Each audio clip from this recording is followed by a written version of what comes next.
Next up, I know it's kind of late in the afternoon. Next session is about kind of engaging senior leadership in kind of these strategic planning, execution, and so on. And I did a little bit kind of research on the next speaker, which is really a very strange guy, but he's standing here too. So this guy is Danish, working for a Japanese company located in Belgium, just to make it kind of easy. I'm working for, let's say, a medtech company. Medtech is usually fairly profitable business, very kind of good business. They are not necessarily the one that is in a huge move forward, but they do see that the society is changing, environment is changing, and we need to move too. So one of the settings here is, the narrative of this session is, let's say, taking the point that is sometimes difficult to call the senior leadership and saying, motivate them actually for going into strategy, going into execution, going into transformation, and going into change. So that would be kind of the topic of this afternoon session. So I'm coming from a project management office, but we're also on a move on our own. So we started calling ourselves not PMO, but Strategic Realization Office. It comes with a kind of the point that governance and governance jockeys, that's what we don't want to be. We want to be those who are supporting the company in moving forward. And for many companies, project management is more kind of taken for granted. We can get good project managers out. We can get technical execution. It's really not where companies struggle a lot. So why not kind of lift it to the next level? So that's what we're trying to do in the business, in this, let's say, calling our Strategic Realization Office. But it's also something that we are not yet. It's something that we aspire to be, but we start talking about it, and one of those kind of, the two sisters here was talking about communication. So that's also what we're doing. We're simply just formulating who we are, and sometime soon, to set the scene, to set the expectations. And some of the expectation is that we work with strategic, both formulation, execution, and getting that stuff done. But it also means that we're doing a lot of other kind of things that is not necessarily only project management. Training programs, facilitation, help building processes, change and transformations, develop these kind of strategies. So we are just expanding, let's say, our territory, getting into that kind of next. Then when I'm talking with, let's say, fellows, they often find that kind of difficult just to claim territory. Claim that space in the organization to do so, because you are just a PMO, aren't you? Yeah, we are a very well-functioning PMO today, but that will be boring, and that will not, let's say, utilize the knowledge, the skill set we have. So we are, oops, it's just moving backward. Was not intent. See if we can move it forward. So how to kind of set the scene, how to get in there is kind of it. So of course you need to have access to senior leadership, or you may actually just need to have visibility, because if you have visibility, you can create access. So I don't know, I'm coming with a, let's say, a statement here that you would have difficulties in talking and getting attention of your senior leadership team. Is that a statement, or you feel you're okay? Who is kind of having problems here? Just very quickly. All of you good? You can get all the attention of senior leadership you want to?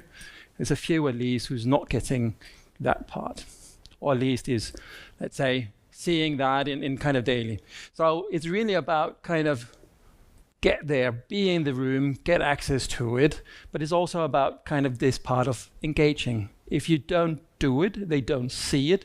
If they don't see it, they don't experience it. If they don't experience it, you're not being selected. It's kind of a positive circle rather than an evil circle. Of course, you can say, try and build and tell them a story about the burning platform. We also know from some of these theories about change and transformation, might be good, might not be so good. There's kind of different flavors of it. But start to engage, start to be seeing kind of this, show them with benchmarks, show data. There's a gap between where you want to be and where you should be. dig in, find kind of this leading place to dig, find the missions, the visions, the controls, get in there and seeing what is it actually a statement there is on execution, and is that actually then executed. But then also, as a team, been talking about team here earlier on, is then build your team actually to be able to deliver this. So if you just have project managers and let them be project managers, you don't kind of get to this point. So remember to, let's say, put emphasis in training, set expectations, do more, extend, build more capabilities into your organization. Down there, have one guy who is part of the team. He's change manager. He's having a session tomorrow too, but it's also about building that capability and what are you missing of kind of elements into it. So we saw for the journey of making strategic realization office, I needed one that could also be kind of the one that is bringing this change into and have that part of. So make this, appoint yourself, bring yourself into the picture of it. So my picture was, part of this picture was, I had a CEO who is having pretty strong statement about the future is, if we just do increments, just follow whatever we do, be 5% better year by year, it doesn't cut it. We are being more efficient, we can be more effective in our things, but it doesn't belong to our future. It doesn't kind of live there. So the next step was in kind of using that and grab that as a lead and just yank in it and seeing kind of what goes in it when you are taking that lead, as I was saying before. Well, trying to do a little bit of data first, use kind of benchmark on leadership capabilities. Where is my leadership on these parts? So it's a bit small here, and it doesn't mean that you're necessarily going to read everything of it, but it's really about kind of assessing where are we now in terms of transformation. How is my leadership actually understanding? Because if I'm just taking a kind of beer box and stand up on it and start talking about transformation, do they understand me?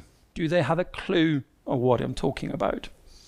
So here, well, we do have, let's say, a varied kind of opinion about this benchmark. Basically, we do have a varied kind of opinion about what is actually change and transformation. So we're not even kind of the point where we could say everybody has the same understanding of change and transformation as, for example, liquid gas ladies was talking about earlier today. So I need to start on that kind of benchmark and build it up from there.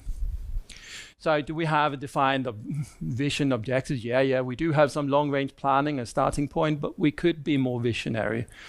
Do we kind of have this engaged leadership? Yes, it is part of the DNA, but they do find it difficult because they are used to be what I call these 5% people. 5% people, meaning that there's 95% of their daily business senior leadership is going into their own silo, their own segment. Their performance, their wages, their income is very related to KPIs of their own business. So of course they spend 95% on their own business. Of course they spend time, I need to be careful not stepping on the cable, is to kind of involve and be using and growing these 5% every day. But it also means there's only 5% left to actually be visionary, to be in this room where you're allowed to think forward, where you're allowed to challenge your colleagues, and where you're allowed to, let's say, collaborate. TE is just Terumo Europe in this here. So we were kind of saying, okay, let's kind of do the roadmap. And I introduced a theory that is called, from the lean tools, is actually an operating model or something like that, called Hoshin Kanri. Hoshin Kanri is a tool that is designed for strategic execution. But they didn't know it. And I had to first train them and get them into before we can kind of use it. We could communicate about kind of change, transformation, implementation, down there. So we were kind of doing assessment about transformation, skills, knowledge about the leadership team before we kind of started. It's good to kind of have that benchmark. So here's a little bit kind of more of it, of let's say the extract from before. So we were kind of saying, okay, the way forward here is definitely to introduce change management. The good part of introduced change management was we had a few projects that showed that very successful. We had a major S/4HANA project coming through, was change management with it. So it's easy, of course, to build things on success of something else. If you want to go and have more change management and it sucks in the past, that's very difficult. So try to build, of course, on successes that you probably is making. So part of it also is to introduce this strategic realization office in the organization. Push, push, push on these kind of thing, but not only kind of the negative push about hitting your senior leadership. It's more about showing them the way, showing them that you can do it, you can help them, you can be part of helping them with the 5% that they actually find very difficult to do. I don't know, is this remotely kind of the same for you? Do you feel kind of these pains here? I'll just let this stand in the office, in the room, because we also recorded and they don't necessarily see what we're happening here. So I just want to go back to kind of these leaders we have in, let's say, in the organization. So we need to get kind of engagement with them. We are then stipulating we have a benchmark. We know how to interact. We have a strategic realization of it. We have change management and so on. So how do we kind of then engage? So usually if you make this burning platform, what happens? Well, it's usually kind of okay when you have something that is really operational, tactical, but be careful that you're not only filling your strategic map with actually just operational, tactical thing. It needs to be strategic. Burning platform is usually not that related.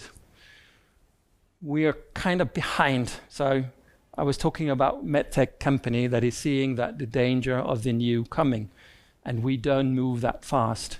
So there's a lot of kind of denial, or let's say not motivation by financial numbers to get and make a move. So we do have these very good cash cows. We do have very good things. So why should we change? Why should we do more when we're already good in the 95% of the business? In the new world, it does feel scary, right? I think over and all that has been kind of topics also for the other presentations. So we split it into these two words, change and transformation. So where we're saying change is very deterministic. It means that we know where we're going. And this is very correlated with what actually the ladies were saying here before. They had different layers and they had the project management too as the execution layer. So in the SRO or the PMO, we still have the execution of projects. And it's not just do projects and saying, ta-da, here you have it, we've solved all the requirements, it's doing what it's supposed to do, and then leave it on the doorstep. Doesn't, let's say, get adaption. It doesn't make the benefit out of it. So that's where we're using kind of change to really get these deterministic values, gains we want to have. We're also talking transformation with the organization. It's much harder for them. It's actually very hard for them to change and understand these two words. So we're also trying not to use these two words too much, but we need to use them a little bit to say you need to go sort of beyond. You need to define your goals, but also accept there's unknown unknowns to get there. That's kind of transformation. That's where it's even more kind of scary. But we have a current idea. We want to go there. But again, remember, senior leadership is pre-programmed. So they do find this very, very hard. So basically step into this area where they find it hard. Be the savior coming in, whether you are the evangelist or whatever you call yourself, step into that room and tell them, you can. I know how to do it. Trust me. We can do it for you. So if you do that, then of course, make space, train them in this part. Because if you're going in there and just saying, hey, this is how we do it, they would usually go, we don't feel comfortable with it. So train the people just as you would go and implement whatever IT system, whatever kind of thing, new organizational way. It's the same with senior leadership. Design with them, train them into the new settings. Of course, embrace they don't know. You are actually the expert. You know how to execute strategy. You know how to bring these 5% into it. So place yourself into it. Place yourself in and call yourself an expert. Maybe you need to do a little bit bluff here and play poker.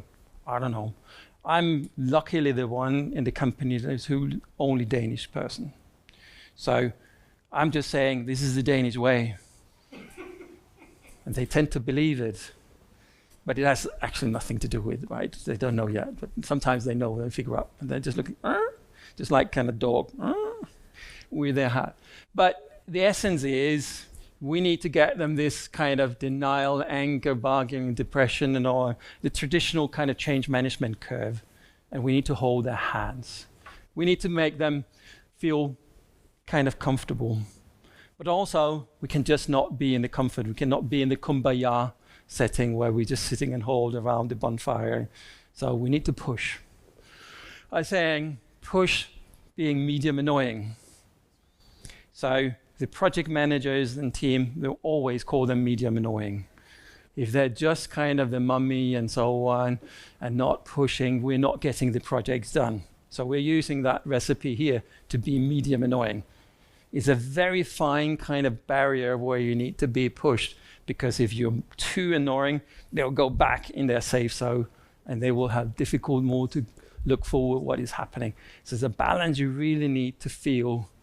And then being just, oh, this is the Danish way, that kind of help, and that can kind of brush off some kind of disasters that's almost coming forward. But of course, the best medicine is to build successes, build that trust. We can do these kind of few prototype things. That is a very kind of traditional thing to do. So in our case, combined with, let's say, the mission and let's say what the statement of the CEO had is that we cannot just make increments moving forward. It's just not forecasting in the way. So we talk about backcasting instead of forecasting. It's a little bit kind of homemade, but it does actually exist out there as a kind of thing. So backcasting is really placing you out there in the vision. Really look at where is it you want to be. So as part of our, let's say, strategic goals is we want to be more digital in our products. We are not there today. So it's really about looking at where are we now, where do we want to be, and then understand that this is the gap we need to fill. What is it then that required to fill this gap?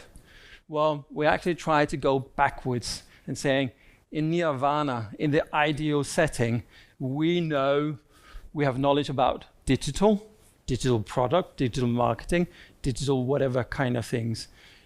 We're also looking at, okay, if we have this, we need to have skilled staff. And then you can look kind of current baseline, do we have skilled staff in digital? No, we don't.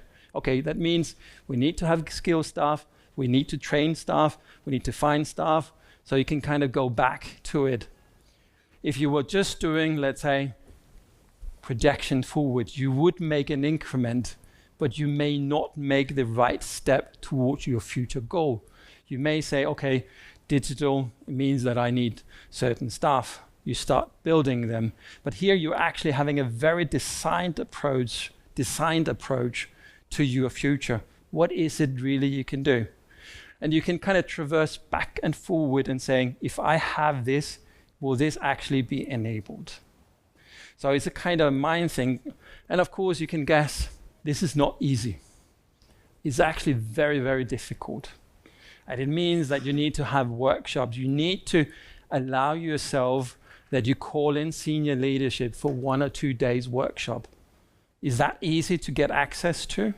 Of just bringing them in to this kind of funny things of exercise with yellow stickers and so on? Not that easy. So again, you need to position you're in, showing that this is the gap. I know how to do it. I will facilitate. I will hold your hands. And then they do it, surprisingly. So it doesn't need to be that much. You just need to sell yourself a little bit better. You need to kind of show the path of it. All right. So from, let's say, from strategy ideation to execution. So what we kind of very standard see is a lot of kind of things is generated of strategic thing. I think there's some data, I don't know, from one of the big consultancy companies that says, oh, about 20% of formulated strategies actually making into execution. So we need to be sure that all of this energy we're putting into it is not just wasted. We need to be sure that it's actually made into actions. Need to sure that it's just actions that is made here and now, and then they kind of fade out and being forgotten. So actions or projects or transformation programs or whatever we call it, it needs to go to the radar screen. It needs to be picked. It needs to be there. So, but of course, it also means that if we have that North Star, if we don't do this backcasting exercise, it can be very difficult actually to find a path there. So this is where, let's say, consensus or so on, just consensus in the room does not make the change. You really need to kind of make it into both kind of measurable monitoring things. So what we're kind of doing now this is a path. We're not at the end of it yet. It has been kind of difficult. We have about more or less 1 year delay on some of these parts. But we are very now segregating kind of strategy versus kind of business as usual projects. And some of these business as usual is actually somewhat enabling. It is somewhat kind of strategic, but we're very hard on them. What is actually strategic settings? What is it that moves on? And we're using kind of this work that strategy needs to be breakthrough. It needs to be difficult. It's also why we're talking about some red is good. And they found, what are you saying? Because we all have these status report, green, green, green. And then I'm saying green, green, a little bit red. What do you mean with that? Then you have this dog tilting the head again. How can you say that some red is good? The argument for some red is good is that if we all have green, green, green, it means that we have not pushed ourselves enough.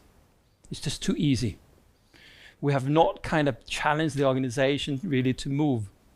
So if we have a little bit red, that's kind of okay, because it means that we're challenging ourselves. It means also that we most likely can mobilize people from the green sector over to the red and then turn it green again. But if we're always kind of green, we would not have made this transfer of resources or knowledge and so on into something that is more difficult. So a bit of red is good because it means we challenge ourselves. But talking to senior leadership about a little bit of red is good. They're looking, huh? So you need, again, to kind of train, make it understand, and make it happening. So of course, having all of these blah, blah, blah about strategy and so on, boil it down to an execution plan is then about making it happening. Make strategy execution happening. Make projects selected. Make things happening. And what we're kind of seeing, for example, today is we are saying this is strategy. And what happens today is our current projects we're doing now is then suddenly being mapped. Oh, these 20, these are strategic. Yeah, but that was not entirely kind of the aim of just reclassifying things we already do and saying these are strategic. It's where you're saying, okay, you allow it for now because you kind of slowly increase the maturity. But you are, let's say, challenging and saying, okay, these potential projects, it's okay. It's our strategic element. Are they really strategic? Being kind of the knowledge guy on, let's say, strategic execution? No, it's not. But you accept it because it's a stepping stone moving forward in maturity. You need to let them also see it. So what we did, for example, in one of the status sessions on these 20 project, it was suddenly grown to 28. Printed out 28 A3 papers with each of the project, just put on the walls in the room. They entered the room and saying, oh shit, is that actually our core selection of really narrowed down things we want to do? And of course they got a wall plastered through projects, got immediately the feeling, that is not selective enough. So there was a mindset in the room to yank down some of these papers and saying, no, these are actually not strategic when it comes to. I could have said, I told you so. But was really saying, hey, great, now you are kind of narrowing down, now you're focusing things. Good boys, good girls, right? It's kind of, say it of course a little bit different, say maybe in a Danish way, but it is. So there are also, let's say, processes and so on. Of course there is. We're using this Hoshin Kanri. This gentleman down there is exposed to it within my own team, because you can do it on your own team and saying, hey, this is our execution, this is our strategy as PMO or SRO that we believe ourselves is. What is that meaning for the next year? What needs to happen? So trying to round up a bit. So try to set the scene, put yourself in there, be visible, be the trusted version, be there so they can see that you do things. There might be a few hiccups, but they don't mind too much because they can see and get a feeling you know the shit.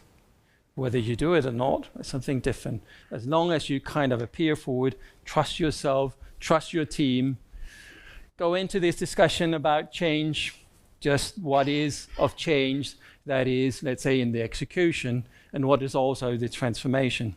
It's a very overlapping settings. And whilst I do have Christoph as change manager in the organization, he's doing a lot of transformation too. There's a lot of transformation mindset that you are working on. So we can't segregate it, but it's a good kind of twist of the brain of your senior leadership. No, just don't change what you're having as already kind of predefined, but look beyond. Help the leadership, show them, being a bit medium annoying, yeah, use some tools, and then whatever you do, just do something.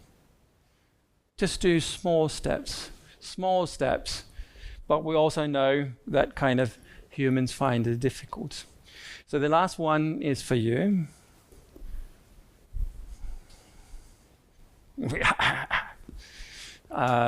And don't be in this room where you can see kind of this shaded out thing where it's governance, it's boxes, it's path, it's difficult to understand. Go into the unsafe zone, challenge, be the challenger, and have a lot of fun to do so. Thank you.